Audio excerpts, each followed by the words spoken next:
Let's learn how to crochet the Tunisian full stitch. For a full stitch, we start with a slip knot and a chain. If you're unsure how to, check out my slip knot and chain tutorial. Chain any amount, and when you're ready, insert the hook into the second chain from the hook. Yarn over and pull through, and now you've got 2 loops on your hook. And carry on. Insert your hook, yarn over, pull through, 3 loops on the hook.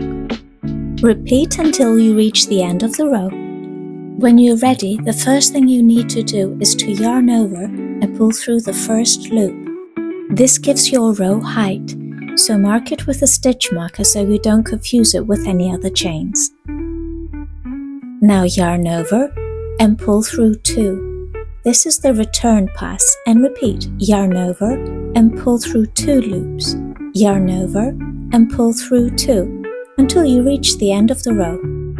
When you're ready, you insert your hook through the gaps between the loops as shown. So you insert your hook into the first gap, yarn over and pull through 2 loops on your hook, and you carry on. You insert through the gap and pull through. Because we picked up a stitch at the very first gap between the loops, we're going to skip the last one, otherwise we would be increasing. Instead, we go straight to our turning chain, so we let go of a stitch marker, we insert our hook into the chain, we pull through, we create a new turning chain straight away, and we mark it with a stitch marker so we don't confuse it with the other loops. Now it's time for our return pass, so we yarn over and pull through 2 all the way till the end of the row.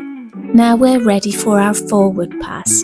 The Tunisian full stitch is a 2-row repeat, so because our first row had the stitch at the very first gap, now our second row is going to have the first stitch in the second gap, as shown. So we insert our hook, yarn over and pull through, and we carry on until the end of the row. This is how we make sure that our work is straight and that we're not constantly increasing stitches. Because we skipped the first blank space of this row, we're going to insert our hook into this last blank space of the row. This is how we have an equal amount of stitches on every row. Just like every row, we create a turning chain and we complete our return pass. And we repeat rows 1 and 2 until we reach our desired length. To bind off, we single crochet into the blank spaces. And you just learned the Tunisian full stitch. Well done!